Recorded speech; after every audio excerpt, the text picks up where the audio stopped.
Hola amigos, Jim and Mike here from Spanish and Go, your resource for real-world travel Spanish. And today we're going to talk about Mexican slangs, and I just want to warn you guys, you use these mostly with friends, people your age, people you're comfortable with.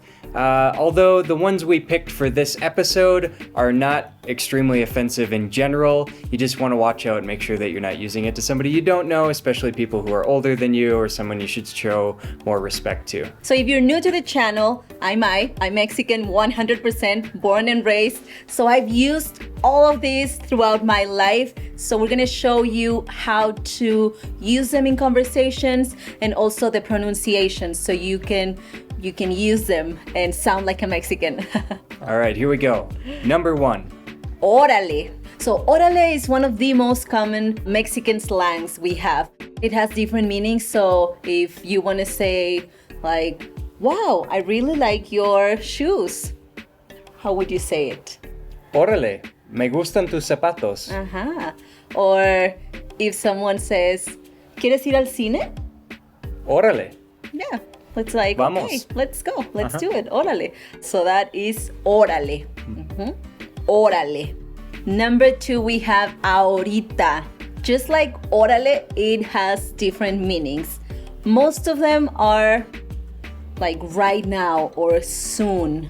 Yeah, this one's really confusing. It's super Mexican. It reflects on the culture as well because it's so flexible. You would think that ahorita would be like right now, not just ahora, ahorita. But that's not how it works here in Mexico. It's really indefinite. It could mean anywhere from right now to in a few minutes to maybe even tomorrow, right, Mai? Or never. Or never. It could be the passive-aggressive way to say, no, I'm not gonna do that. Yeah, so if you ask your husband, like, can you please fix the, light or something? And he's like, yeah, ahorita. Mm-hmm. Yeah. You don't know. You just don't know when he's gonna do it or if he's ever gonna do it. So yeah, that's ahorita. And we also talk a little bit more about it in our video on how to make a car reservation. So the next one we have is qué padre. Qué padre. What does that mean? It sounds like what father, right? Yes, but it means how cool. Qué padre.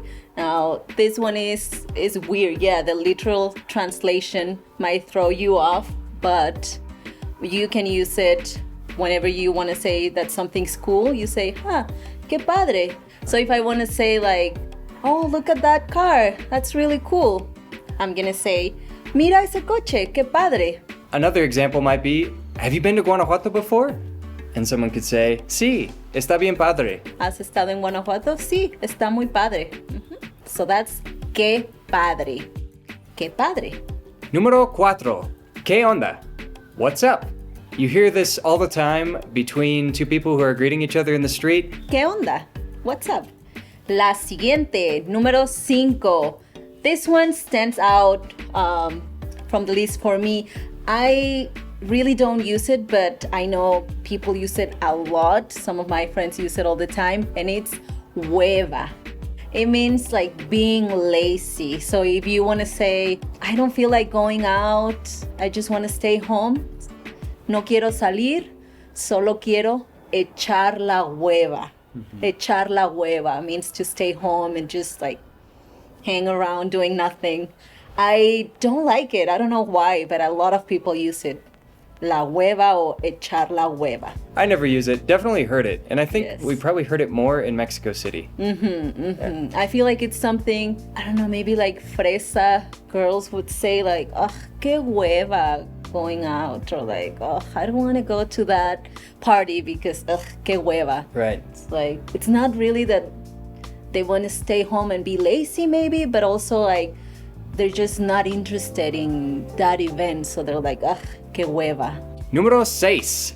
Aguas. Waters? Watch out. Yeah, this one's like heads up. And it came from a time when people used to throw their like gray water, their dirty water from washing dishes out into the street.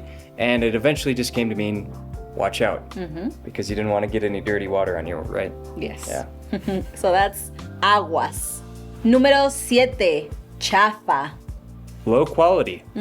So whenever you see something that looks really cheap or low quality or something that you just don't like, you say, chafa. For example, hey, did you watch the movie last night? You can say, nah, yeah, it was bad. Sí, estaba chafa. O, nah, no me gustó. I didn't like it.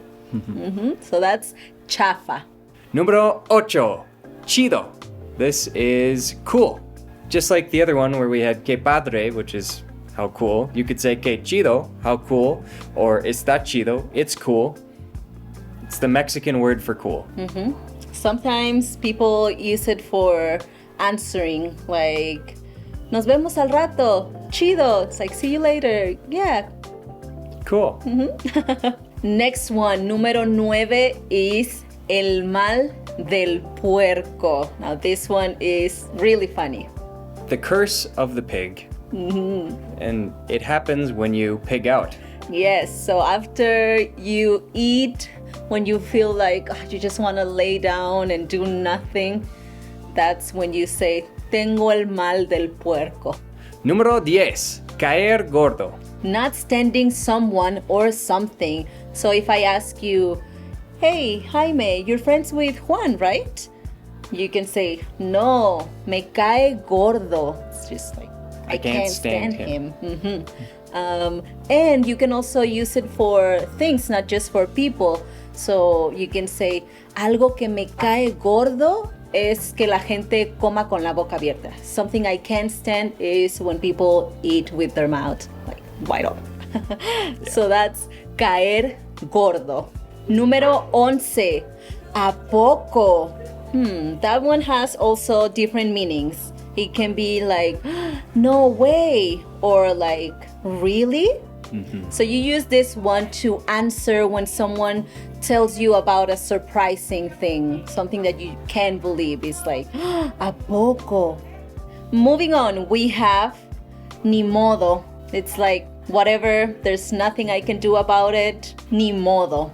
Yeah, this is great when something has already happened, you can't do anything about it. You can just say, ni modo. So before the next one, if you enjoy this video, don't forget to like and hit subscribe so you don't miss any travel and Spanish tips, or activa la campana so you get notifications every time we put out a new video. So number 13, número 13. What is it, Mai? Luego, luego. Luego, luego. That one has two meanings. One of them is right away. So if you ask, how long is it gonna take for my sandwich to be ready? They might say, oh, luego, luego. It's gonna be ready right away. Or it'll be right soon. out. Luego, luego. Or also, it can mean pretty close. Like when you're talking about distance. If I ask, how far is the market from the museum? Está luego, luego. It's pretty close. So that's luego, luego. So there you have it, guys. Those were 13 common Mexican slang phrases that you can use to sound super Mexican or to help understand what's going on when you're in Mexico. Thanks for watching, and don't forget to like and subscribe for more travel and Spanish tips. And remember, el camino es el destino. The journey is the destination. So nos vemos pronto. Adiós.